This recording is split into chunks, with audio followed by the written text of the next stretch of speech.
ما شاء اللہ لا حول ولا قوة الا باللہ العلی العظیم حسبنا اللہ نعم الوکیل نعم المولا ونعم النصیر اعوذ باللہ من الشیطان اللعین الرجیم بسم اللہ الرحمن الرحیم رب اشرح لي صدري ويسر لي امري واحلل عقدة من لساني يفقهوا قولي الحمد لله رب العالمين والعاقبة للمتقين والجنة للمؤمنين والنار للملحدين والمنافقين والكافرين والعاصين وصلی اللہ علی سیدنا و مولانا ابی القاسم المصطفیٰ محمد صلی اللہ محمد وعلی آلہ الاطیبین الانجبین الاطہرین الاکرمین المعصومین المظلومین المنتخبین المنتجبین لا سیما بقیت اللہ الاعظم فی الارضین روحی و ارواح العالمین لطراب مقدمہ الفداء واللعنۃ الدائمۃ الباقیۃ علی اعدائہم اجمعین من الآن الى قیام یوم الدین آمین یا رب العالمین اما بعد فقد قال رسول اللہ صلی اللہ علیہ وآلہ وسلم ان الحسین مصباح الہدى وسفینۃ النجاة صلوات جکبر عزیزان گرامی، عنوان گفتگو ہے زیارت عاشوراء کی دعائیں۔ مصباح الہدیٰ قتیل نینوا سید الشہداء حضرت امام حسین علیہ السلام اللہم صلی علی محمد، اس عظیم ہستی کا نام ہے کہ جن کی زیارات مختلف مواقع پر پڑھنے کی تاکید ہے۔ مختلف آیات کے موقع پر جس امام معصوم کی زیارت پڑھنے کی تاکید ہے وہ ذات ہے سید الشہداء امام حسین کی۔ اور زیارتوں میں یوں تو امام حسین سے متعلق بہت ساری زیارتیں ہیں، جس میں زیارت وارثہ بھی ہے، جس میں زیارت اربعین بھی ہے، زیارت روز عرفہ بھی ہے، لیکن ان زیارات میں جو عظیم زیارت ہے وہ ہے زیارت عاشوراء، جو در حقیقت حدیث قدسی ہے۔ اور امام جب اس حدیث کو اپنے صحابی سے بیان فرماتے ہیں تو اس بات کی وضاحت کرتے ہیں کہ ہمارے اجداد نے اسے سینہ بہ سینہ نقل کیا ہے، یہاں تک کہ پیغمبر اکرم نے جناب جبرائیل امین سے اور جناب جبرائیل امین نے کریم پروردگار سے، اور پھر مالک کا یہ اعلان ہے کہ جو شخص زیارت عاشوراء کی تلاوت کر کے مجھ سے قریب ہونا چاہے گا وہ اس بات کا یقین رکھے کہ جنت اس کی مشتاق ہے، جہنم سے وہ دور ہوگا اور اسے پروردگار حق شفاعت عطا کرے گا۔ جلدی سے میں بیان کروں آپ کے سامنے، بہت سارے فضائل ہیں، بہت سارے علماء نے زیارت عاشوراء پڑھنے کی تاکید کی ہے۔ اس سلسلے میں کتابیں آپ کو مل جائیں گی، بآسانی آپ علماء کے بیانات سرچ بھی کر سکتے ہیں اور اس سلسلے میں ان کے بیانات سے استفادہ بھی کر سکتے ہیں۔ میں روزانہ ایک آدھ تذکرہ کروں گا صرف۔ مثلا بزرگ عالم گزرے ہیں جناب شیخ عبدالہادی حائری مازندرانی، انہوں نے اپنے والد بزرگوار حاجی ملا ابو الحسن سے نقل کیا ہے کہ میں نے جناب حاج مرزا علی نقی طباطبائی کو ان کی رحلت کے بعد عالم رویا میں دیکھا، خواب میں دیکھا، اور میں نے ان سے یہ سوال کیا کہ کوئی آرزو، کوئی تمنا، کوئی خواہش جسے بعد مرگ آپ اپنے اندر محسوس کر رہے ہوں، تو ان عالم جلیل ان فقیہ بزرگوار کا یہ جواب تھا کہ میری ایک آرزو ہے کہ میں نے اپنی دنیاوی زندگی میں ہر روز زیارت عاشورہ کیوں نہیں پڑھی۔ ان کے بارے میں ملتا ہے جناب مرزا علی نقی طباطبائی کے بارے میں کہ یہ ماہ محرم کے ابتدائی 10 دنوں میں ہر روز زیارت عاشورہ پڑھتے تھے، لیکن پورے سال نہیں پڑھتے تھے۔ بعد از وفات عالم رویا میں آنے کے بعد انہوں نے کس بات کی خواہش کا اظہار کیا ہے کہ مجھے اللہ نے ہر روز پوری زندگی زیارت عاشورہ پڑھنے کی توفیق کیوں نہیں عطا کی۔ دنیاوی زندگی بہت محدود ہے، آپ یاد رکھیے گا، اس دنیاوی زندگی میں ہم نے اپنے آپ کو جتنا اہل بیت سے قریب کر لیا وہی آخرت میں کام آنے والا ہے، حتیٰ بعد از مرنا ہم سب کو ہے۔ میں آج پیش کروں گا زیارت عاشورہ کی دعا کا ایک عظیم فقرہ جس کی جانب ذرا سا کل اشارہ کیا تھا، اللہم اجعل محیا محیا محمد و آل محمد و مماتی ممات محمد و آل محمد، کہ آخر اہل بیت طاہرین کی موت تھی کیسے؟ خود موت کے سلسلے میں ہمیں اپنے نظریوں کو صحیح کرنا پڑے گا۔ آپ توجہ کیجئے گا، امام حسین جو میدان کربلا میں پہنچے ہیں اور مقصد قیام کو جناب محمد حنفیہ کے نام امام حسین نے لکھا ہے، اپنے مکتوب میں بیان کیا ہے، میں چاہتا ہوں اپنے جد نبی خدا کی امت کی اصلاح کروں، اور اصلاح امت پیغمبر کے لیے امام حسین نے چند راستے اختیار کیے ہیں، امر بالمعروف نہی از منکر، سیرت پیغمبر کا اتباع، سیرت علوی کا اتباع اور سیرت علوی کی پیروی۔ بہرحال امام حسین نے بہت سارے اصلاحات کو انجام دیا، اس میں انفرادی اصلاح بھی شامل ہے کہ بعض افراد عثمانی مذہب تھے لیکن انہوں نے اپنے آپ کو بدلا اور پہنچایا ہے در امام حسین تک۔ بعض مسیحی تھے وہب کلوی، اور وہ امام حسین سے ملحق ہوئے اور جام شہادت نوش کیا۔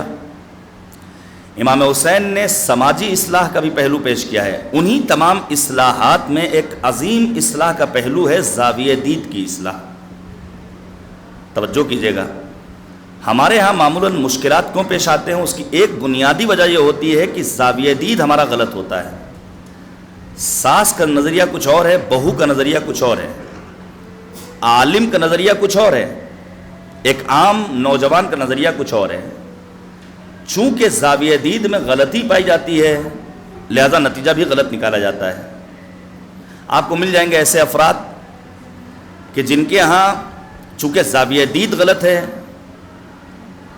لہذا نتیجہ غلط نکالنے کی عادت پڑ گئی، وہ ولایت فقیہ کو ڈکٹیٹرشپ کا نام دیتے ہیں، جبکہ اس کے برخلاف چونکہ زاویہ دید جب انسان کا قرآنی ہوتا ہے، اسلامی ہوتا ہے، اصولی ہوتا ہے، مذہبی ہوتا ہے، تو وہ ولایت فقیہ کے کانسیپٹ اور تصور کو قبول کرتا ہے، اور پھر شہید قاسم سلیمانی کی شکل میں یہ آواز دیتا ہے کہ ہمارا سلام ہو مرد مجاہد خمینی بت شکن پر، جنہوں نے صدیوں سے تاریخ کے صفحات میں گم ولایت فقیہ کے کانسیپٹ کو دنیا کے سامنے لا کر پیش کیا ہے۔ آپ توجہ کیجئے گا، اصلا آپ کو مل جائیں گے ایسے افراد جن کا زاویہ دید غلط ہوتا ہے تو وہ شہادت کو ہلاکت کا نام دیتے ہیں۔ شہید قاسم سلیمانی کی شہادت کے بعد کچھ لوگوں سے سننے میں ملا کہ آخر ضرورت کیا تھی انہیں کہ یہ قریہ قریہ، ملک بملک، کبھی عراق کی وادیوں میں، کبھی سیریا کی سرزمین پر، کبھی پہاڑوں پر، کبھی دور افتادہ علاقوں میں سفر کر رہے ہیں، یہ آرام سے ایران میں رہتے، لگژری لائف ہوتی۔ ایک صلوات بھیجیے گا بر محمد و آل محمد، اللہم صلی علی محمد و آل محمد و آل۔ علماء کے استقبال اور علماء کے احترام کے لیے اللہم صلی علی محمد و آل محمد و عجل یا اللہم صلی علی محمد و آل محمد۔ توجہ کیجئے گا، کیا ضرورت تھی شہید قاسم سلیمانی کو کہ وہ پہاڑوں پر جاتے، عراق کا سفر کرتے، سیریا جاتے، ایران میں رہتے، ان کی اپنی ایک اچھی لائف ہوتی، اسٹینڈرڈ لائف، کوئی اچھا عہدہ مل جاتا، لیکن چونکہ شہید قاسم سلیمانی کا مبنی قرآنی تھا لہذا ان کی زاویہ دید کچھ اور تھی، ان کا زاویہ دید کچھ اور تھا۔ مثلا زاویہ دید امیر المؤمنین کا قرآنی تھا، جہاں قرآن نے کہا خبردار راہ خدا میں جام شہادت نوش کرنے والے کو مردہ گمان نہ کرنا، وہ زندہ ہیں، اللہ کے پاس سے ان کا رزق فراہم ہو رہا ہے. لہذا روایات میں ملتا ہے کہ امیر کائنات امیر المؤمنین بار بار پیغمبر سے سوال کرتے تھے, اللہم صلی علی محمد و علی محمد. پیغمبر اکرم سے سوال ہوتا تھا, یا رسول اللہ مجھے شہادت کب ملے گی؟ شہادت جنگ احد میں بھی پوچھا ہے متعدد مرتبہ. آخر کار ایک روز پیغمبر اکرم نے امیر کائنات سے سوال کیا, یا علی کیف صبرک علی الشہادہ, یہ بتاؤ شہادت کے ہنگام تمہارے صبر کی کوالٹی اور کیفیت کیا ہوگی؟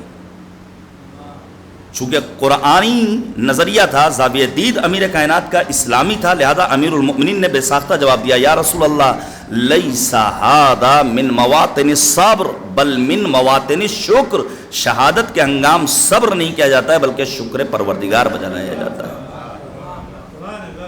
اب آپ سوچئے امام حسین کربلا کی طرف آگے بڑھ رہے ہیں, کتنے افراد ہیں جو امام حسین کو مشورہ دے رہے ہیں, مولا کربلا مت جائیے. تاریخ میں آپ پڑھیے نام, عبداللہ ابن عمر ہیں, عبداللہ ابن زبیر ہیں, عبداللہ ابن جعفر ہیں, عبداللہ ابن مطیع ہیں. حدیث غدیر کے راویوں میں سر فہرست نام نظر آتا ہے جناب ابو سعید خدری کا.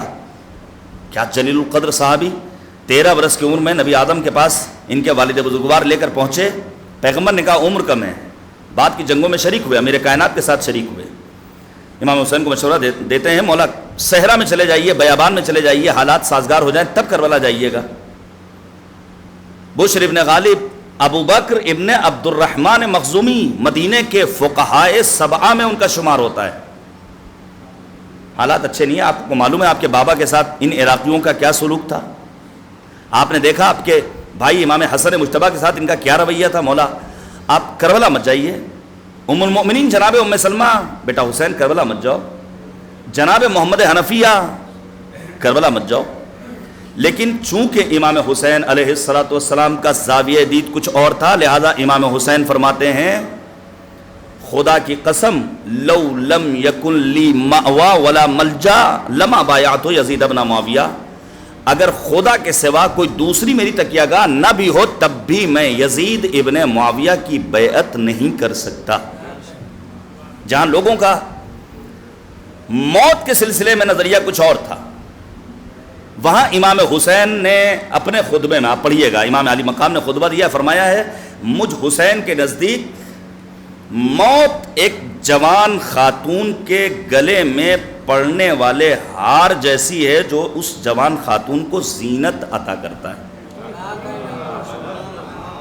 تو ہمیں بھی اپنی زندگی کو بہرحال محمد اور آل محمد کی طرح, اور اپنی موت کو محمد اور آل محمد کی موت کی طرح بنانا ہوگا. اللہم اجعل محیایا محیا محمد و آل محمد و مماتی ممات محمد و آل محمد. آپ پڑھیے گا, علامہ مجلسی رضوان اللہ تعالیٰ علیہ نے لکھے ہیں کچھ اشعار اس زیارت کے سلسلے میں اور اس کی فضیلت کو بیان کیا ہے.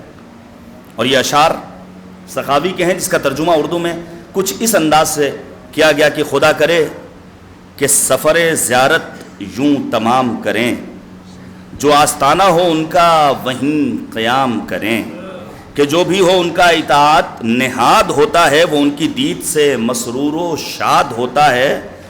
مگر یہ خوف ہے دل میں گناہ گار ہیں ہم, کرے گا سامنا کیوں کر کہ شرمسار ہیں ہم. صدا یہ آتی ہے فطرت ہے ان کی لطف و کرم, امیدواروں پہ کرتے ہیں لطف وہ پہ ہم.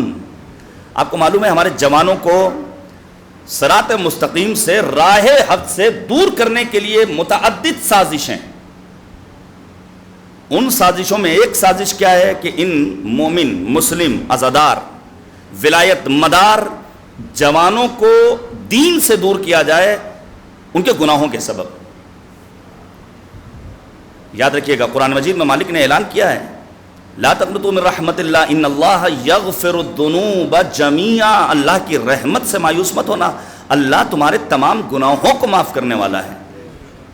لیکن اس کا مقصد یہ نہیں کہ انسان گناہوں پر گناہ کرتا رہے اور پھر کہے اللہ تو ہے ہی معاف کرنے والا. ہاں یقیناً وہ تواب الرحیم ہے. آپ پڑھیے گا سورہ مبارکہ آراف آیت نمبر 156 کو, پروردگار نے اپنی رحمت کا تذکرہ کیا ہے, لیکن رحمت پروردگار کا تذکرہ کس کے لیے ہے؟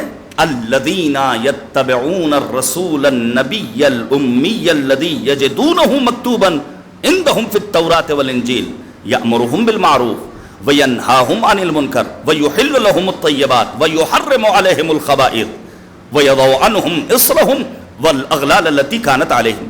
سورہ آراف آیت نمبر 156 اور آیت نمبر 157 کو پڑھیے گا۔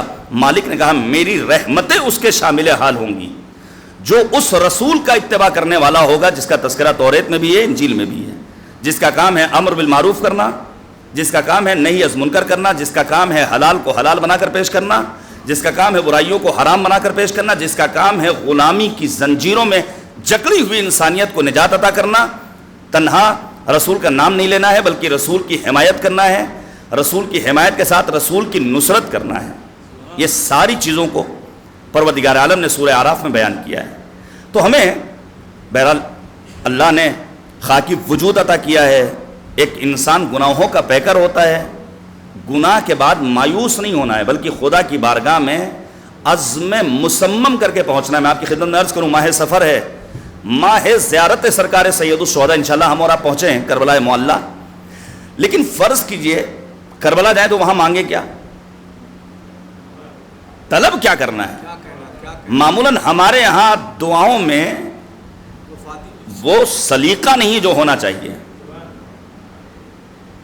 خود غرضی کا عالم یہ ہے کہ ہم مقدس بارگاہوں میں جاتے ہیں، حتیٰ اپنے بھائی، اپنی بہن، اپنے بھتیجے، اپنے بھانجے، اپنے والدین، اپنے رشتہ دار، اپنے پڑوسیوں کے حق میں بھی دعا نہیں کرتے ہیں۔ اور ہماری دعائیں بھی کیا ہوتی ہیں؟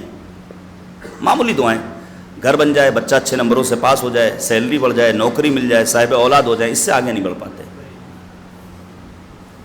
جبکہ انسان کو ان بارگاہوں میں جانے کے بعد جو دعا کرنی، وہ دعا کون سی ہونی چاہیے؟ اللہم عرفنی نفسک فإنک ان لم تعرفنی نفسک لم اعرف رسولک، اللہم عرفنی رسولک فإنک ان لم تعرفنی رسولک لم اعرف حجتک، اللہم عرفنی حجتک فإنک ان لم تعرفنی حجتک ضللت عن دینی، اللہم لا تمتنی میتۃ جاہلیہ ولا تضغ قلبی بعد اذ ہدیتنی۔ جب انسان معرفت پروردگار کی بھیک مانگے گا تو رسول کی بھی معرفت حاصل ہوگی، ائمہ اطہار کی بھی معرفت حاصل ہوگی، اور ان تمام معرفتوں کے بغیر انسان کی زندگی نہیں ہے، بلکہ امیر کائنات امیر المؤمنین کی حدیث کی روشنی میں الصورۃ صورۃ انسان والقلب قلب حیوان، دیکھنے میں تو انسان نظر آئے گا لیکن اس کا دل جانوروں والا دل ہوگا۔ ذالک میت الاحیاء، یاد رکھیے گا، ہر چلتے پھرتے انسان کو ہمیں اور آپ کو انسان نہیں سمجھنا ہے، بلکہ مولا کائنات فرماتے ہیں چلتی پھرتی لاشیں ہیں، لاشیں ہیں۔ یہ جو قرآن مجید نے پیغمبر خاتم کو خطاب کیا کہ اے پیغمبر لا تسمع الموتى، مردوں سے گفتگو مت کیجیے گا، مقصد یہ نہیں تھا کہ اے رسول آپ قبرستان میں جا کر خطبہ مت دیجیے گا، بلکہ مقصد یہ تھا اے پیغمبر ان کے درمیان گفتگو مت کیجیے گا جن کے پاس سننے اور سمجھنے کی صلاحیت نہیں ہے۔ عزیزان گرامی، تو ہماری اور آپ کی زندگی کیسی ہونی چاہیے؟ محمد اور آل محمد کی زندگی جیسی۔ ہماری اور آپ کی موت کیسی ہونی چاہیے؟ محمد اور آل محمد کی موت جیسی۔ میں نے کل عرض کیا تھا کہ یہ ممکن کب ہوگا؟ جب ہم نے ان کی زندگیوں کو پڑھا۔ آپ بتائیے انصاف سے، اور پھر یہیں پر ایک حدیث آپ کے سامنے عرض کر دوں تاکہ اپنی حیثیت کا ہمیں اور آپ کو اندازہ ہو سکے۔ ہم نے اور آپ نے اپنے وقت کے امام کو دیکھا نہیں، اتنے پردے حائل ہیں کہ نور امامت سے ہم فیضیاب نہیں ہو پا رہے ہیں۔ واقعی میں گناہوں کا ایک طوفان ہے جس میں ہم ڈوبے ہوئے ہیں۔ ایسا نہیں کہ ہماری اس بز میں امام نہیں آتے، معصوم نہیں آتے، معصومہ نہیں آتی ہیں، معصومین علیہم الصلوۃ والسلام۔ آپ کو بتاؤں، آپ کے سامنے عرض کروں، سید بحر العلوم نماز پڑھ رہے ہیں حرم امام عسکری میں، توجہ کیجیے گا، تشہد پڑھ چکے، فوراً اٹھنا چاہیے تھا لیکن مکث کیا ہے، ٹھہرے ہیں، اور پھر چند لہجے کے بعد اٹھے ہیں، نماز تمام کی ہے۔ وہاں پر لوگوں نے دریافت نہیں کیا۔ جب سید بحر العلوم گھر واپس آ گئے اور گھر واپس آنے کے بعد دسترخوان لگ گیا، شاگرد بیٹھے ہوئے ہیں، مقلدین ہیں، چاہنے والے ہیں۔ اب ان میں سے کسی ایک نے سوال کیا، آقا یہ بتائیے آپ نے نماز میں تشہد کے بعد تھوڑی دیر کے لیے مکث کیوں کیا تھا، ٹھہرے کیوں تھے؟ فرماتے میری نگاہوں نے دیکھا کہ حرم میں اپنے بابا کی زیارت کے لیے فرزند فاطمہ وقت کا امام یعنی امام زمانہ تشریف لائے تھے۔ اللہم صلی علی محمد وعلی محمد۔ میں انتظار کرتا رہا، مولا زیارت کر کے واپس چلے گئے، تب میں نے اپنی نماز کو آگے بڑھایا ہے۔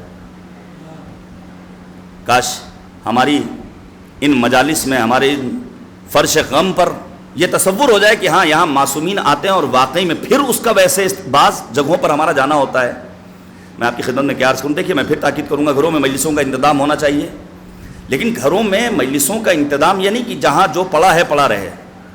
بس اوقات کپڑے ٹنگے ہوئے ہیں، اور پھر بعض ایسے کپڑے کہ جنہیں گھر کے افراد کے سامنے بھی منظر عام پر نہیں آنا چاہیے. یہ تصور اگر ذہن میں بیٹھ جائے کہ معصوم ہستیاں تشریف لانے والی ہیں، تو آپ یقین مانیے ہمارا فرش غم بدل جائے گا، ہمارا مزاج بدل جائے گا، ہمارا انداز عزاداری بدل جائے گا.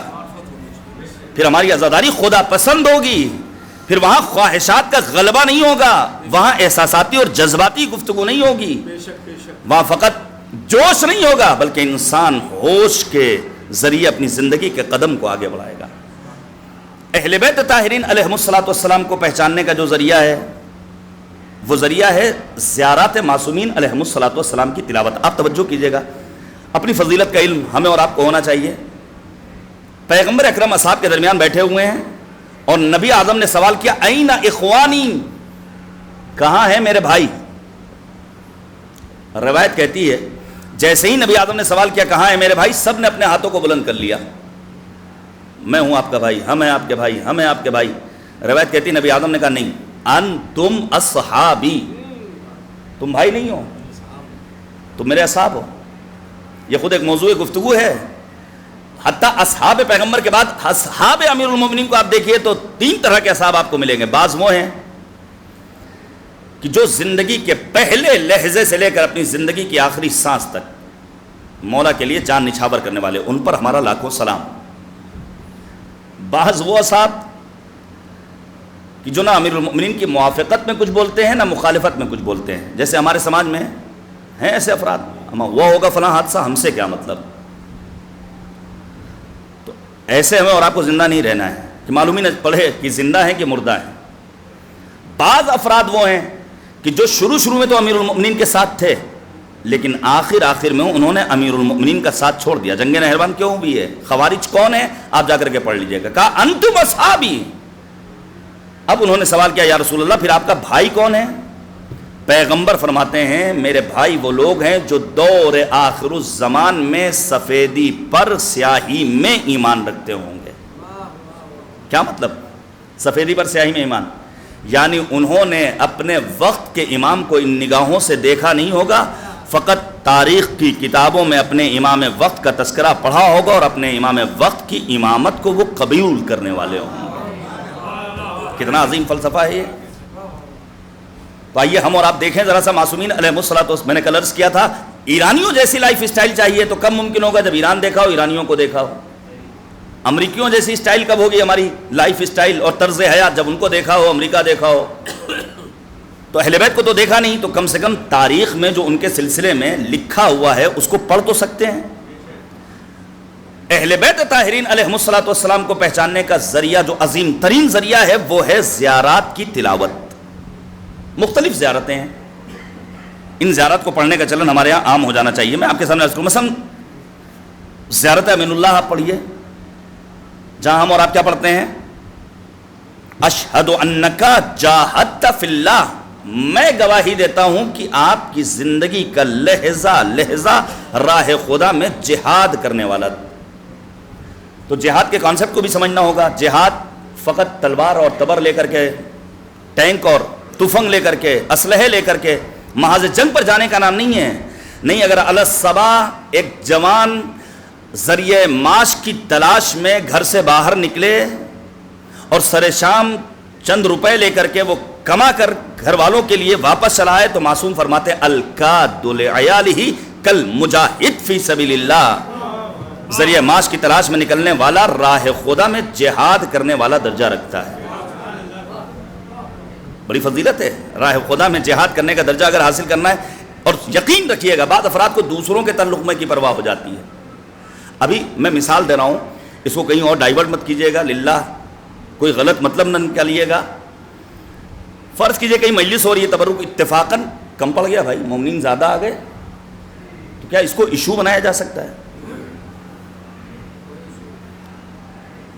اور اس کے آگے اعلیٰ ماشاءاللہ بعض افراد مثلا فرش غم پر نہیں آتے ہیں، ہاں دسترخوان لگتا ہے تو فوراً وہ نظر آتے ہیں. چلیے کوئی مسئلہ نہیں ہے, یہ نام حسین پر الحمدللہ دسترخوان بچھا ہوا ہے, پوری دنیا میں سفرے امام حسین, ہم سب نمکخوار امام حسین ہیں, اور یقیناً اسی کے ذریعے ہماری اور آپ کی زندگیاں چل رہی ہیں.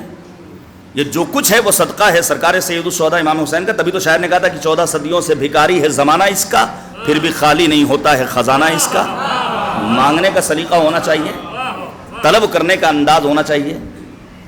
تو انسان کم سے کم اس تصور کو اپنے ذہن میں رکھے.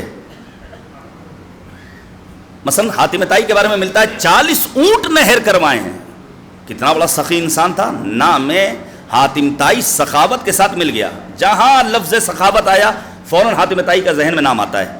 40 اونٹ نہر کروائے, اور پھر وہ اپنے اس دولت کے نشے میں چکر لگا رہا ہے. اچانک اس نے کیا دیکھا کہ ایک کاشتکار, ایک معمولی شغل والا اپنے کھیت میں بیٹھ کر کے سوکھی روٹی کا ٹکڑا کھا رہا ہے. حاتم طائی کہتا ہے, اے شخص کیا تجھے خبر نہیں کہ آج حاتم طائی نے 40 اونٹ نہر کروائے ہیں, لوگ جوق در جوق آ رہے ہیں.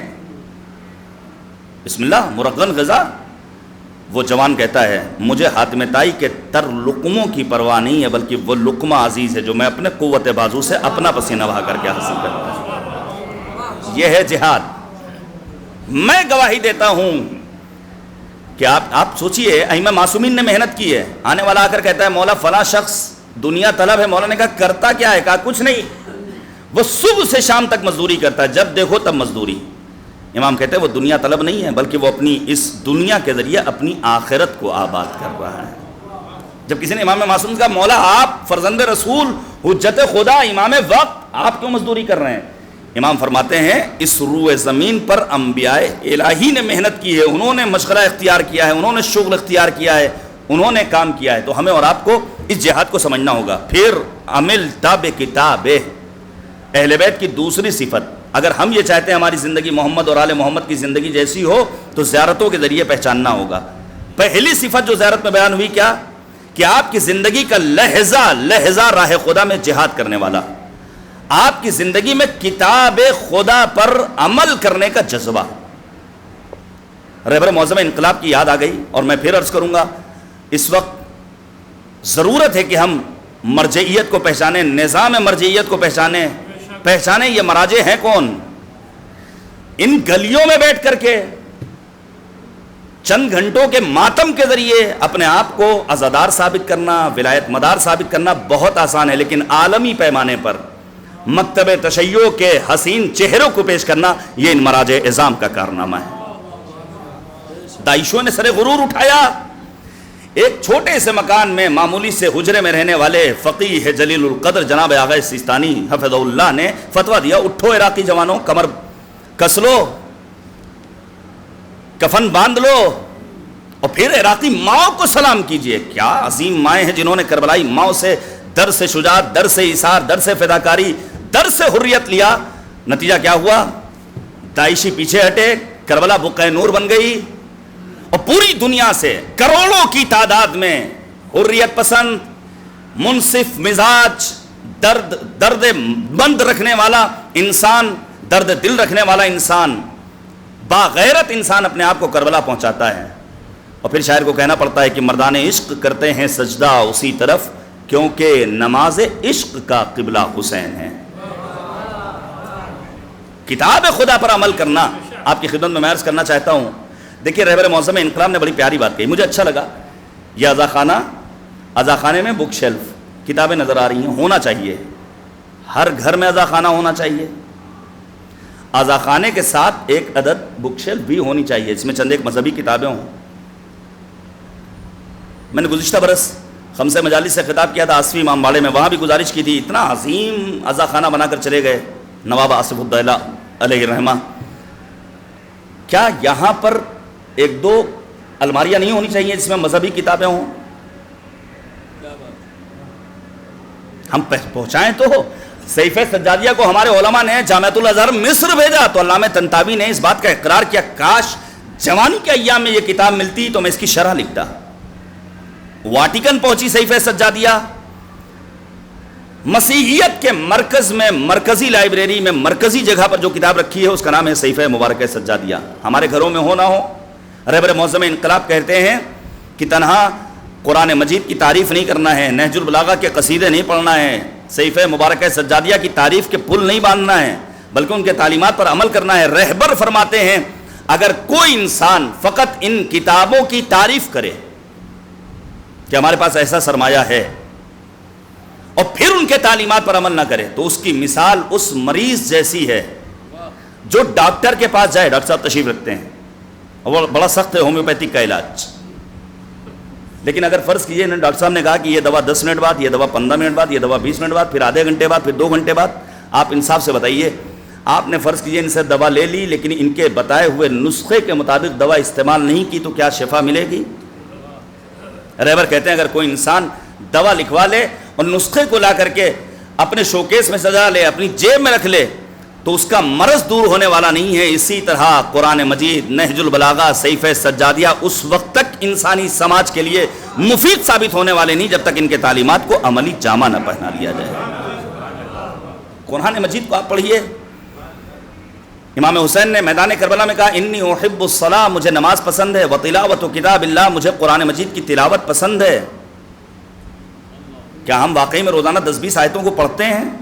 پڑھنا چاہیے قرآن مجید کی آیات کو۔ ایسا نہ ہو کہ ماہر القادری کو پھر قرآن کی فریاد کے عنوان سے نظم لکھنا پڑے کہ طاقوں میں سجایا جاتا ہوں، جزدان میں رکھا جاتا ہوں، دھو دھو کے پلایا جاتا ہوں، تعویذ بنایا جاتا ہوں، جب قول و قسم لینے کے لیے تکرار کی نوبت آتی ہے پھر میری ضرورت پڑتی ہے ہاتھوں پہ اٹھایا جاتا ہوں۔ سورہ واقعہ پڑھیے گا، انہ لقرآن کریم فی کتاب مکنون لا یمسہ الا المطہرون تنزیل من رب العالمین۔ پھر مالک نے کہا افبہذا الحدیث انتم مدہنون، اتنی باعظمت کتاب جسے اللہ نے نازل کیا ہے، جسے بغیر طہارت کے تم مس نہیں کر سکتے ہو، اور پھر اس کتاب کے لیے تمہارے یہاں سستی پائی جاتی ہے۔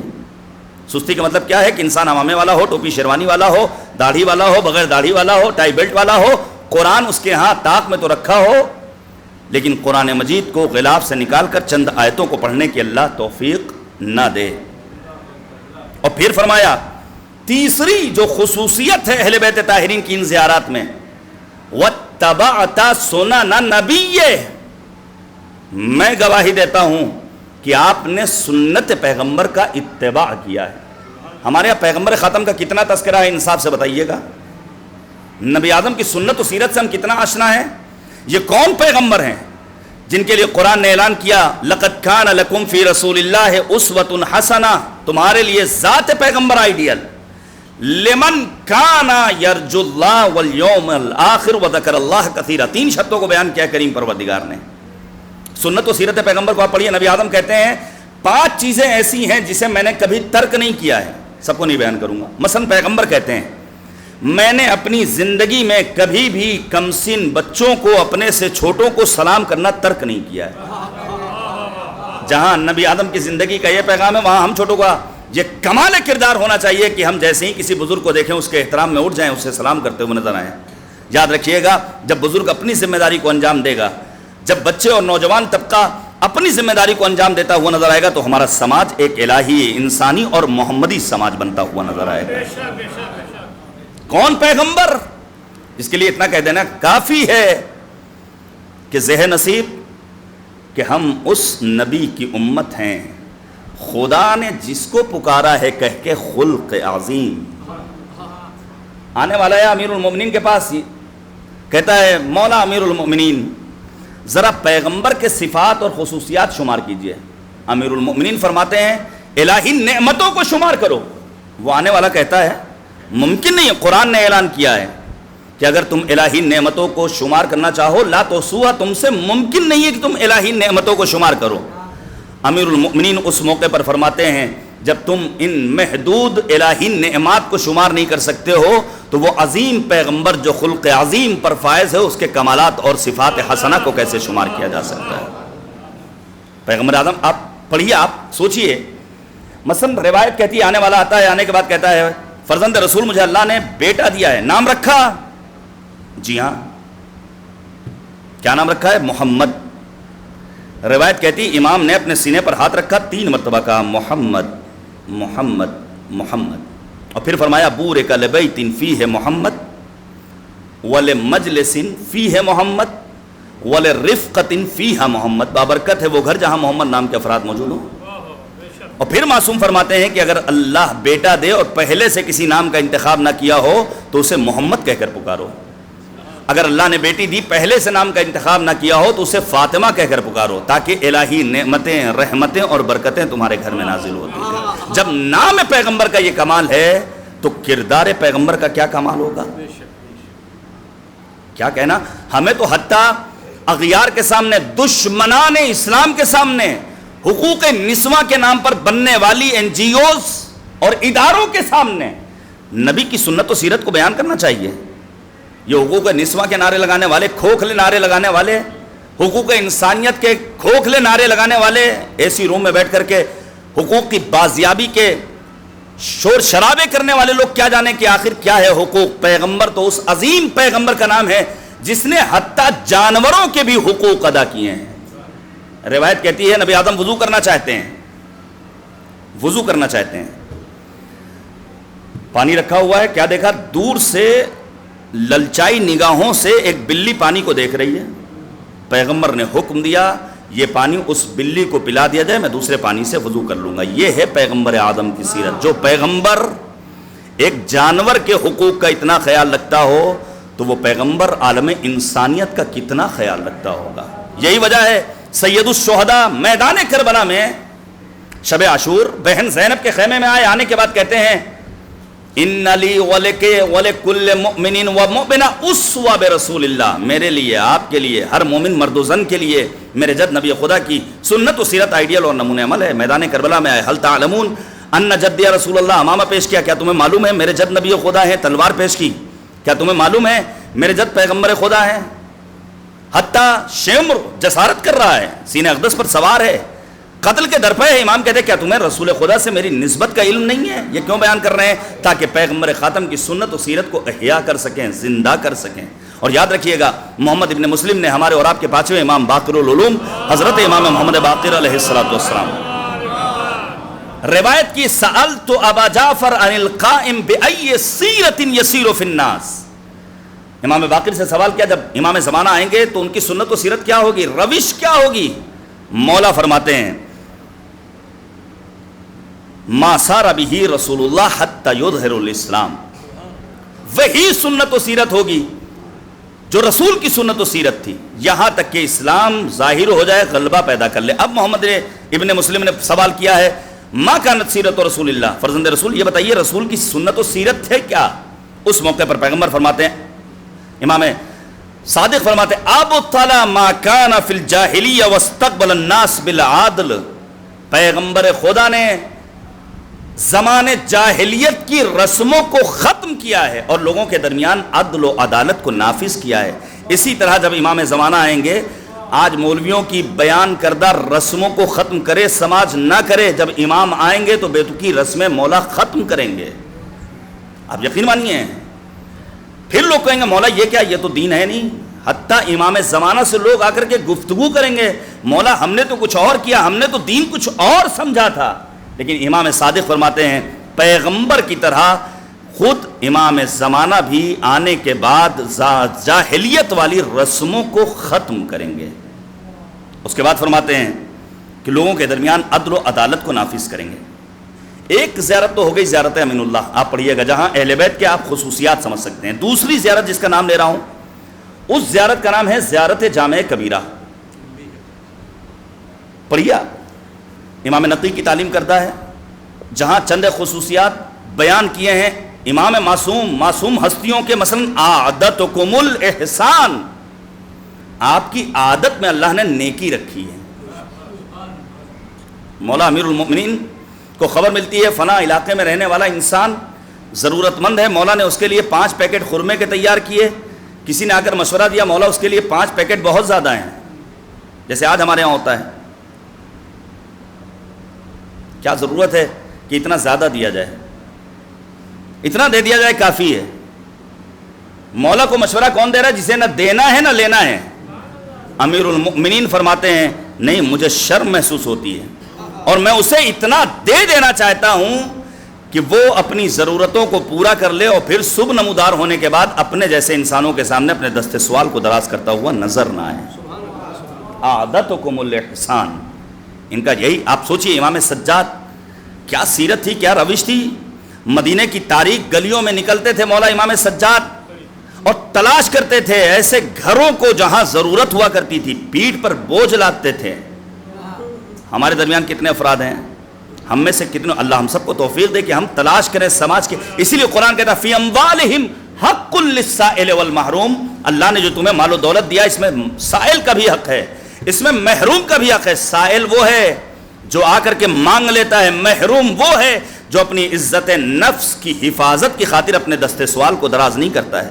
اس محروم طبقے کو تلاش کرنا ہماری اور آپ کی ذمہ داری ہے. یا پھر سجیتکم الکرم، آپ کے اخلاق میں کرامت پائی جاتی تھی. اس لفظ کرامت پر میں آئندہ گفتگو کروں گا آنے والی مجالس میں، جس کی دعا بھی کی گئی ہے اسی زیارت عاشورہ میں کہ آخر کرامت ہے کیا، اسباب کرامت کیا ہیں، کرامت کے مقابل میں کون سا لفظ استعمال ہوتا ہے، انسان واقعی معنی میں ذلیل و خوار کب ہوتا ہے خدا کی نگاہ میں.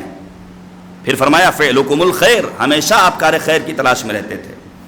بدلتم انفسکم فی مرضات اللہ، آپ نے اپنی سانسیں بھی لی ہیں، اپنی جان بھی قربان کی ہے تو رضائے پروردگار کے حصول کے لیے. ہر عمل خالصتا لوجہ اللہ قربتاً الی اللہ کی مرضی الہی شامل حال ہو جائے. جنازوں کو خیمے تک لانے کے بعد مظلوم کربلا کا فقط ایک جملہ تھا، الہی رضیت برضائک، خدایا میں تیری مرضی پر راضی رہنے والا ہوں. اور پھر اقمتم حدودہ، میں گواہی دیتا ہوں کہ آپ کی ایک صفت یہ ہے اہل بیت کہ آپ حدود الہیہ کو قائم کرنے والے تھے. امام حسین نے جو یزید کے مقابل میں قیام کیا ہے اور اسباب بیان کیے، ان میں ایک سبب یہ بیان کیا ہے کہ حدود الہی کو توڑا جا رہا ہے. ایک عجم نے ایک عرب خاتون کے ساتھ شادی کی، مدینہ کے حاکم نے اسے بلایا، تازیانے مارے، طلاق پڑھا. وہ شادی جو جائز شادی تھی شریعت اسلامیہ کی روشنی میں اسے ناجائز قرار دیا. امام حسین نے اس لیے قیام کیا تھا کہ حدود الہی کو توڑا جا رہا ہے، حلال محمدی کو حرام اور حرام محمدی کو حلال بنایا جا رہا ہے. ان حدود کی رعایت کس نے کی ہے؟ امیر المؤمنین نے، اہل بیت طاہرین نے، سید الشہداء نے، دیگر معصومین علیہم الصلوۃ والسلام نے. اور پھر اشہد انک اقمت الصلاۃ وآتیت الزکاۃ وامرت بالمعروف ونہیت عن المنکر، میں گواہی دیتا ہوں کہ آپ نے نماز قائم کی، آپ نے زکوٰۃ دی، آپ نے امر بالمعروف کیا، آپ نے نہی از منکر کیا. ہماری اور آپ کی زندگی محمد اور آل محمد کی زندگی جیسی کب ہوگی؟ جب ان چیزوں کو ہم اپنی زندگی میں اپلائی کریں، عملی جامہ پہنائیں. اب میں جلدی سے 4 رشتوں کا تذکرہ کرنا چاہتا ہوں جسے معصومین کی زندگیوں سے دیکھا جائے گا، جتنا آج بیان کر سکوں گا. پہلا رشتہ جو ہمیں اور آپ کو اس روئے زمین پر نبھانا ہے بعد ذات خداوند سبحان، وہ رشتہ ہے والدین کے ساتھ. نہایت اہم ہے. آپ سوچئے پیغمبر خاتم کے رضائی بھائی بہن آتے ہیں، پیغمبر اپنی رضائی بہن کا زیادہ احترام کرتے ہیں بھائی کے مقابل میں. لوگوں نے سوال کیا ہے رسول اللہ اگر یہ بہن ہے تو وہ بھائی ہے، اس کے لیے آپ نے سارے اہتمام کیے ہیں، اس کے لیے آپ نے چٹائی بھی بچھائی ہے، اپنے استقبال بھی کیا ہے، اپنی خوشی کا اظہار بھی کیا ہے. پیغمبر فرماتے ہیں میں گواہی دیتا ہوں کہ جب میں ان کے گھر گیا تھا تو میں نے اپنی اس بہن کو والدین کی خدمت کرتے ہوئے زیادہ پایا تھا. نہیں اور آگے بڑھیے، یہ جوان طبقہ سمجھ لے بغیر ماں باپ کی خدمت کیے ہوئے ترقی ممکن نہیں ہے، ممکن نہیں ہے. آیت اللہ بہاؤالدینی کا جملہ ہے، کسی کو ترقی کرتے ہوئے دیکھتا ہوں بے ساختہ کہہ دیتا ہوں ماں باپ کی دعائیں شامل حال ہیں، کسی کو تنزلی کا شکار ہوتے ہوئے دیکھتا ہوں بے ساختہ کہہ اٹھتا ہوں کہ ماں باپ کی بد دعائیں اس انسان کے شامل حال ہیں. ذرا سوچئے ابراہیم خلیل خدا مکے آئے ہیں فیملی سے ملنے کے لیے، کیا لکھا ہے علماء نے؟ اسماعیل گھر پر موجود نہیں ہے. جناب ابراہیم واپس چلے گئے. جب جناب اسماعیل واپس آئے ہیں اماں سے پوچھا اماں بابا کہا آئے تھے واپس چلے گئے. باپ کا احترام جناب اسماعیل سے سیکھیے. جناب اسماعیل نے اپنی ماں سے سوال کیا بابا آئے تھے تو کھڑے کس جگہ ہوئے تھے؟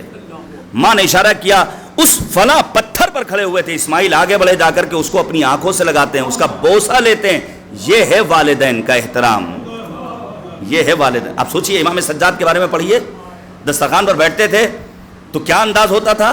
دعا پڑھیے امام سجاد کی، دعا نمبر 24 والدین کے سلسلے میں کن باتوں کو بیان کیا گیا ہے. ابھی تو فیشن یہ ہو گیا ہے کہ بچے اپنے باپ سے تم کر کے بات کرتے ہیں. ہماری تہذیب یہ نہیں ہے، ہمارا کلچر یہ نہیں ہے، ہماری ثقافت یہ نہیں ہے.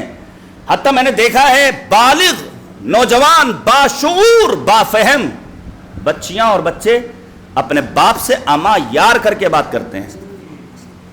سنیے گا پیغمبر کیا فرماتے ہیں. نبی آدم ختمی مرتبت سید المرسلین حضرت محمد مصطفیٰ صلی اللہ علیہ وآلہ وسلم پیغمبر فرماتے ہیں کہ ایک باپ کا اس کی اولاد پر حق یہ ہے کہ لا یسمیہ باسمہ، نام لے کر مت پکارے، ولا یمشی بین یدیہ، اپنے باپ کے آگے قدم نہ بڑھائے۔ امام خمینی رحمۃ اللہ تعالی علیہ اسلامی انقلاب کی کامیابی کے بعد اپنے معمولی سے حجرے میں بیٹھے ہیں، وقت کا وزیر آتا ہے ملنے کے لیے، وزیر آگے ہے، اس کا بوڑھا باپ پیچھے، امام خمینی نے ٹوک دیا کہ اپنے باپ کو آگے کرو، تم وزیر بن گئے ہو، اس کا مطلب نہیں ہے کہ تم امیر المؤمنین کے فرمان کو فراموش کر دو، جہاں مولا نے فرمایا تھا اگر گورنر بھی بن جاؤ، تمہارا استاد آ جائے، تمہارا باپ آ جائے، تو تمہیں اپنی مسند سے اٹھ جانا ہے۔ سب سے پہلے مرحلے میں ہمیں اس روح زمین پر جس حق کو ادا کرنا ہے وہ والدین کا حق ہے۔ روایت پیش کروں، روایت طولانی ہے۔ جناب موسیٰ نے عرش اعظم پر کیا دیکھا کہ ایک شخص ہے جو ایک دم خدا کے قریب بیٹھا ہوا ہے۔ سوال کرتے ہیں کہ بار الہ یہ وجہ کیا ہے کہ یہ جوان آپ تیری ذات کے بالکل نزدیک، مجھے غیبتہ ہو رہا ہے۔ سنیے گا، آواز قدرت کیا آتی ہے؟ آواز قدرت آئی، موسیٰ تین صفات و خصوصیات نے اس جوان کو مجھے اس کا محبوب بنا دیا ہے، یہ میرا محب، میں اس کا محب، یہ میرا محبوب، میں اس کا محبوب۔ وہ تین صفات کیا ہیں؟ آواز قدرت آتی ہے کہ لا یحسد الناس علی ما آتاہم اللہ من فضلہ۔ اس کی پہلی صفت یہ تھی کہ یہ دنیاوی زندگی میں دوسروں کے پاس پائی جانے والی چیز کو دیکھ کر کبھی جلتا نہیں تھا، حسد نہیں کرتا تھا۔ ابھی میں بیٹھا ہوا تھا اپنی کالونی میں غیر مسلم کے ساتھ، معمولی انسان، ایک کسان کاشتکار، ابھی مغرب سے پہلے اس نے ایک بڑی پیاری بات کہی کہ آج لوگوں کو اپنے دکھ سے پریشانی نہیں ہے، زیادہ پریشانی دوسروں کے سکھ سے ہے۔ واقعی میں یہ بہت اہم مسئلہ ہے۔ اپنا ٹینشن انسان کو نہیں ہے، دوسرے کا ٹینشن زیادہ لیے ہوئے ہے۔ کہ پہلی صفت یہ تھی کہ اپنی زندگی میں کبھی بھی اس نے کسی دوسرے سے حسد نہیں کیا ہے۔ وَكَانَ لَا يَعُقُّ وَالِدَيْهِ، دوسری اہم صفت جس کے سبب وہ محبوب پروردگار قرار پایا، کبھی بھی اس کے والدین نے اسے عاق نہیں کیا۔ کہا تین لوگ وہ ہیں جنہیں جنت کی خوشبو بھی نہیں ملے گی، تارک الصلاۃ ولو برکعۃ، نماز چھوڑنے والا ایک رکعت ہی نماز کیوں نہ چھوڑے۔ اور پھر فرمایا عاق الوالدین ولو بلحظۃ، ایک لمحے کے لیے ہی کیوں نہ والدین نے عاق کیا ہو، اظہار ناراضگی کیا ہو۔ میں بزرگوں سے گزارش کروں گا اپنے جوانوں کو نفرین مت دیجیے، بد دعائیں مت دیجیے، برا بھلا مت کہیے۔ امام رضا فرماتے ہیں کہ اگر ایک باپ اپنی اولاد کے حق میں بد دعا کر دے تو قلت النسل وانقطاع، نسل منقطع ہو جاتی ہے، پھر کوئی نام لینے والا بھی باقی نہیں بچتا ہے۔ تو پہلا رشتہ جو ہمیں اور آپ کو سازگار کرنا ہے وہ کیا ہے؟ وہ ہے والدین کے ساتھ۔ دوسرا رشتہ جو اس روئے زمین پر ہمیں اور آپ کو مینٹین کرنا ہے وہ ہے زن و شوہر کا رشتہ۔ ظاہر ہے میرا خطاب آپ مردوں سے، ابھی ہمارے یہاں مشکل یہ ہے کہ مثلا خواتین کی مجلس ہوتی ہے تو وہاں ذاکرہ جو آتی ہیں وہ عورتوں کے درمیان مردوں کے حقوق بیان کر کے چلی جاتی ہیں، ان کے فرائض نہیں بیان کرتی۔ ہمارا مرد ذاکر آتا ہے تو یہاں آنے کے بعد خواتین کے بارے میں گفتگو کر کے چلا جاتا ہے۔ نتیجہ کیا ہوتا ہے کہ مردوں کو اپنے فرائض کا علم نہیں ہو پاتا، برعکس ہونا چاہیے۔ ہمارا خطاب مردوں سے، بالخصوص جوانوں سے جو شادی شدہ زندگیاں بسر کر رہے ہیں۔ دیکھیے یاد رکھیے، معصوم نے فرمایا خمس من لم تکن فی لم یتہنى بالحیش، 5 چیزوں کے بغیر انسانی زندگی خوشگوار نہیں ہو سکتی ہے۔ الصحہ، پہلی چیز صحت، والامن، امنیت، والغنا، دولت، والقناعہ، قناعت، اور پھر فرمایا والانیس الموافق، کسی مرد کو اچھی زوجہ مل جائے اور کسی خاتون کو اچھا شوہر مل جائے، زندگی گلزار۔ ظاہر ہے اس میں صرف اور صرف خاتون کی ذمہ داری نہیں ہے کہ آپ کو وقت پر کھانا دیا جائے اور وہ اپنے آپ کو مینٹین رکھے، بلکہ ہم مردوں کے بھی کچھ اس کے سامنے رسپانسبلٹیز ہیں، کچھ ذمہ داریاں ہیں، ہمارے بھی اپنے فرائض ہیں۔ حتیٰ یہاں تک کہا گیا ہے اپنے ظاہر کو سنوارو۔ پیغمبر کی حدیث امام کاظم نے بیان کی کہ نبی فرماتے تھے جس گھر کا مرد اپنے ظاہر کو مینٹین رکھتا ہے اس گھر کی خاتون کی عفت میں اضافہ ہوتا ہے۔ حتیٰ بنی اسرائیل کے مردوں نے، بعض مردوں نے اپنے ظاہر کو نہیں سنوارا سجایا، نتیجہ کیا ہوا؟ پیغمبر فرماتے فزنت نساؤہم، بنی اسرائیل کی عورتیں بدکاریوں کی طرف آگے بڑھ گئیں۔ حالات اچھے نہیں ہیں، میں آپ کو بتا رہا ہوں بالکل صحیح بات۔ شادی شدہ زندگیوں میں مسائل بڑے پیچیدہ ہیں۔ آپ کو حیرت ہوگی اگر ممبر کے آداب کے خلاف ہے وغیرہ میں بیان کرتا، اسی شہر کی بات کر رہا ہوں، حالات سازگار نہیں ہیں. ان باتوں کو بیان کیا جانا ضروری ہے جس کے ذریعے معصومین علیہم الصلوۃ والسلام کی سیرت اور ان کے نقوش کردار ہمارے یہاں پہنچ جائیں. پیغمبر خاتم حضرت محمد مصطفیٰ صلی اللہ علیہ وآلہ وسلم نبی فرماتے ہیں، نبی آدم فرماتے ہیں کہ کل قیامت کے دن وہ شخص مجھ سے قریب ہوگا احسنہم خلقا والطفہم باہلہ وانا الطفکم باہلہ، وہ قریب ہوگا مجھ سے جو اپنے گھر والوں کے ساتھ اچھا رویہ رکھنے والا ہو، میں بھی اپنے گھر والوں کے ساتھ اچھا سلوک کرنے والا ہوں.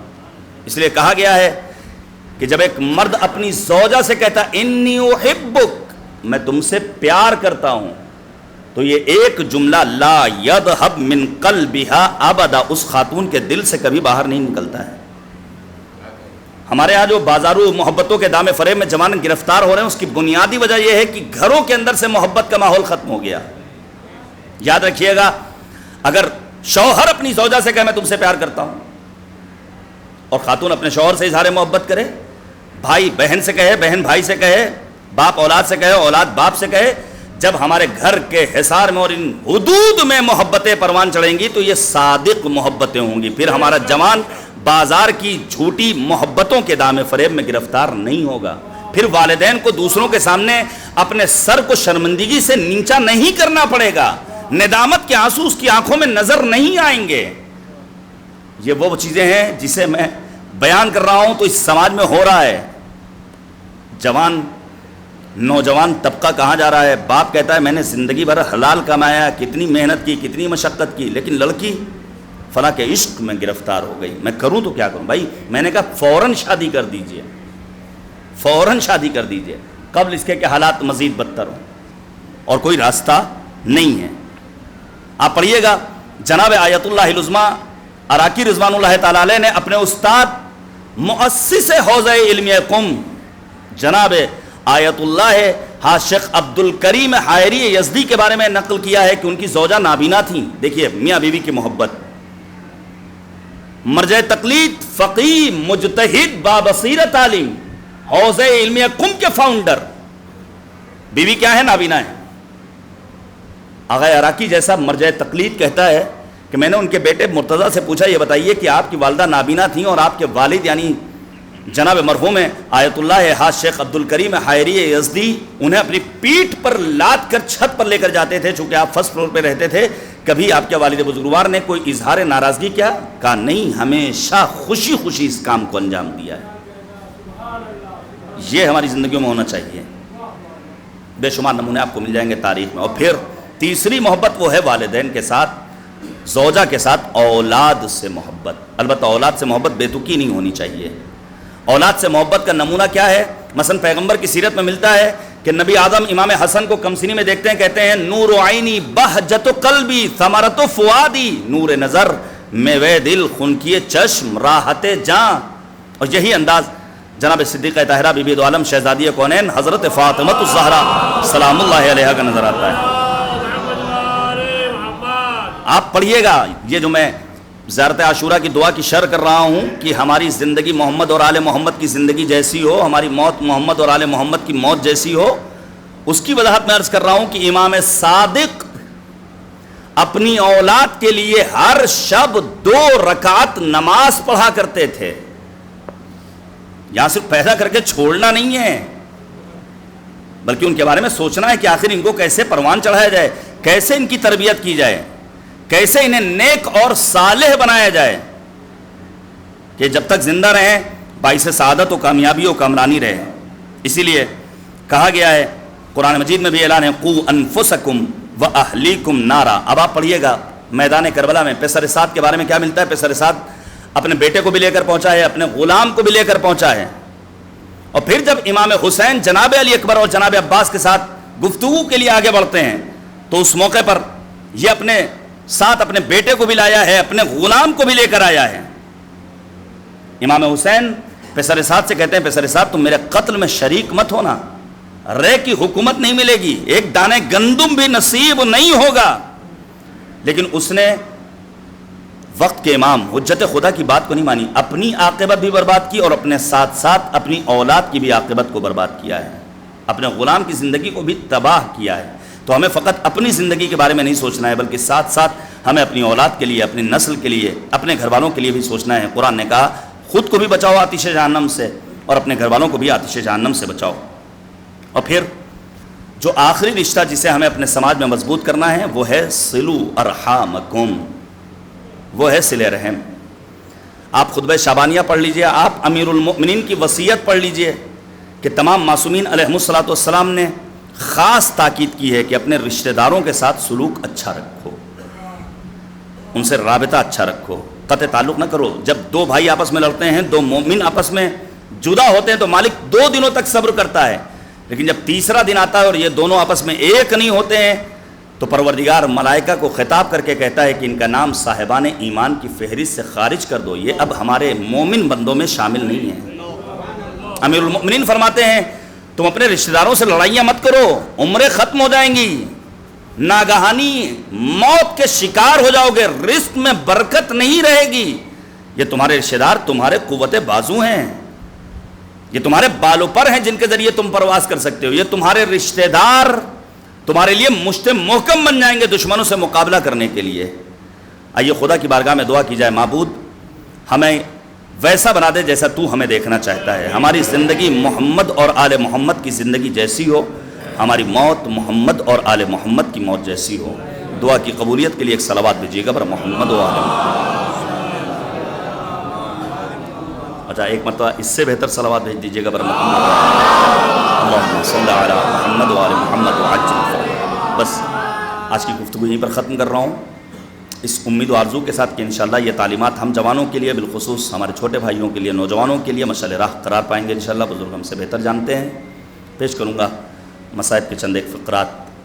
یہ ایام وہ ہیں جس میں یہ لوٹا ہوا قافلہ اسیران اہل حرم کا شام کی سرزمین پہنچ چکا ہے. سخت تھا امام سجاد کے لیے. مولا امام سجاد نے 7 مصیبتوں کا تذکرہ کیا، اس میں ایک مصیبت کیا ہے؟ مولا فرماتے ہیں ہمیں ایسے قید خانے میں رکھا گیا جہاں چھت موجود نہیں تھی، رات کی اوس پریشان کرتی تھی، دن کی دھوپ ہمیں اذیت پہنچاتی تھی. پیش کروں آپ کے سامنے. بچیاں ہم سب کو عزیز ہوتی ہیں. دربار شام یزید ملعون تخت نشین ہے، اچانک اس کی نگاہ کمسن بچی پر پڑتی ہے. یہ کون ہے؟ بچی ڈری سہمی ہوئی ہے، تازیانے کھا چکی ہے، کان سے گوشوارے چھن چکے ہیں، مصیبتوں کو راہ کوفہ و شام میں دیکھتی ہوئی آئی ہے، ڈری سہمی ہوئی امام سجاد کی طرف دیکھتی ہے. مولا امام سجاد نے اشارہ کیا، بہن اپنا نام بتا دو. کہا میں سکینہ بنت الحسین.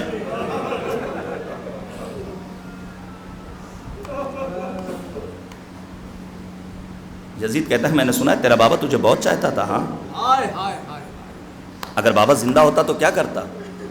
سکینہ کہتی ہیں کہ مجھے تازے خرمے کھلاتے میرے بابا. یزید کہتا ہے تازے خرمہ کھانا چاہو گی؟ کمسن بچی ہے، بھوکی پیاسی بچی ہے، صعوبتوں کو برداشت کر کے آئی ہے، صدائے علتش بلند کر کے آئی ہے، شہادتوں کے منظر کو نگاہوں سے دیکھ کر آئی ہے. کٹے ہوئے سر کو نگاہوں سے دیکھنے والی جناب سکینہ کیا کہتی ہیں؟ ہاں، یزید نے اپنے سامنے تشت میں سر مظلوم کربلا رکھا ہوا تھا، روپوش سے ڈھکا ہوا سر. لکھا ہے علماء نے، مسلسل آپ سنتے رہتے ہیں، یہ تازے خرمے ہیں. سکینہ نے جو تشت کو لیا اور روپوش کو ہٹایا تو تازے خرمے تو نہ تھے، باپ کا کٹا ہوا سر تھا. اجرکم علی اللہ، اجرکم علی اللہ. آپ ذرا سوچئے تو کتنی مصیبتوں کو برداشت کیا ہے اہل بیت نے، اسیران اہل حرم نے، کتنی مصیبتوں کو برداشت کیا. اور پھر یہی سکینہ زندان شام میں بے خواب ہیں، اچانک کہتی ہیں پھوپھی اماں میرا بابا، پھوپھی اماں میرا بابا، پھوپھی اماں میرا بابا. بیویوں میں کوہرام مچا ہے زندان شام کے اس گوشے میں، کبھی اس گوشے میں، کبھی اس گوشے میں، کبھی اس گوشے میں. یہ رونے کی آواز جب یزید کی کان تک پہنچتی ہے تو یزید کہتا ہے یہ گریہ کیوں؟ لوگوں نے بتایا ہے کہ حسین کی بچی اپنے بابا کو یاد کر رہی ہے. پھر حکم جاری کیا کہ سر حسین کو لے جایا جائے. سر حسین تشت میں رکھا ہوا ہے، اوپر سے روپوش پڑا ہوا ہے. علماء نے بیان کیا ہے جب جناب سکینہ نے آتا ہوا تشت دیکھا ہے پھر مظلومانہ لہجے میں ایک جملہ کہا، پھوپھی اماں میں نے بھوک کا شکوہ نہیں کیا، مجھے کھانا نہیں چاہیے بلکہ مجھے میرا بابا چاہیے. اب جو سر مظلوم کربلا کو جناب سکینہ نے دیکھا تو رخسارے پر رخسار کو رکھ دیا، آواز دی بابا آپ آئے ہیں. جب ہمیں دیار بدیار بے مقنع و چادر کوفہ و شام کے بازار و دربار میں لے جایا گیا ہے۔ اجرکم علی اللہ، اجرکم علی اللہ، بابا بابا کہتے ہوئے جناب سکینہ اس زمین سے اور اس روح زمین سے گزر گئیں ہمیشہ کے لیے ابدی۔ چند جنازے ہیں جو بڑی مظلومیت کے جنازے ہیں، سنیں گے آپ ان جنازوں میں، مثلا ایک جنازہ خود جناب زہرا مرضیہ کا جنازہ ہے کہ امیر المومنین وقت غسل چیخ مارتے ہیں، سوچئے تو غیرت مند مومنین ہیں، زیارت امیر المومنین کا فقرہ کیا ہے؟ انت اول مظلوم، مولا آپ کائنات کے مظلوم ترین انسان ہیں۔ ہم تو امام حسین کو مظلوم سمجھتے تھے، امام حسین نے ایک دن میں اتنے جنازے اٹھائے ہیں، گود کے پالوں کی قربانی خدا کی راہ میں پیش کی ہے، لیکن اول مظلوم کسے کہا جا رہا ہے؟ امیر کائنات امیر المومنین کو ہمارے استاد نے بیان کیا، اس لیے اول مظلوم کہا گیا ہے کہ علی کی نگاہوں کے سامنے ناموس رسالت پر ظلم ہوتا رہا، علی اس کا دفاع نہیں کر سکے، اور بعد شہادت صدیقہ طاہرہ امیر المؤمنین غسل دے رہے ہیں تو چیخ مار کر روتے ہیں۔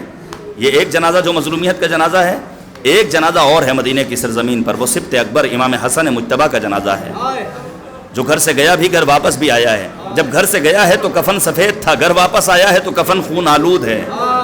ایک جنازہ اور ہے جو ہم نے جسر بغداد پر دیکھا، امام موسی کاظم کا جنازہ۔ انہی مظلوم جنازوں میں ایک جنازہ جناب سکینہ کا جنازہ ہے، سنیں گے جب جناب زینب نے سوال کیا، بیٹا سید سجاد یہ بتائیے سکینہ کا کرتا اتار دیں تب غسل دیں یا پھر اسی طرح غسل دے دیں؟ امام سجاد تڑپ گئے، پھوپھی اماں میری بہن کو ان کے کرتے میں غسل دیا جائے، اتنے تازیانے مارے گئے ہیں، اگر کرتا اتارا گیا تو خون جاری ہو جائے گا۔ سکینہ سپرد لحد ہو گئی۔ یہ قافلہ جب آنا چاہ رہا ہے، رباب نظر نہیں آتی ہے، امام سجاد اور جناب زینب پہنچے قید خانہ شام کے گوشے میں بنی ہوئی قبر پر، کیا دیکھا؟ رباب اپنی بچی کی قبر پر پڑی ہوئی ہے۔ زینب رباب مدینے جا کر کیا کرے گی؟ میرا شوہر کربلا میں مارا گیا، میرا شہزادہ علی اصغر کربلا میں مارا گیا، میری لاڈلی سکینہ زندان شام۔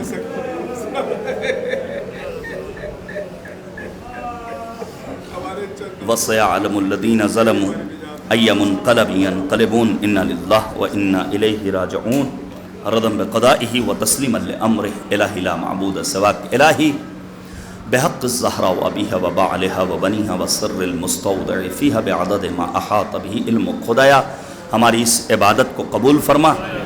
معبود ہم سب کو دین فہمی، قرآن فہمی، کربلا فہمی کا شعور نصیب فرما۔ اے کریم پروردگار ہمارے امام کو ہم سے راضی و خوشنود فرما۔ معبود واسطہ ہے محمد اور آل محمد علیہ السلام کا۔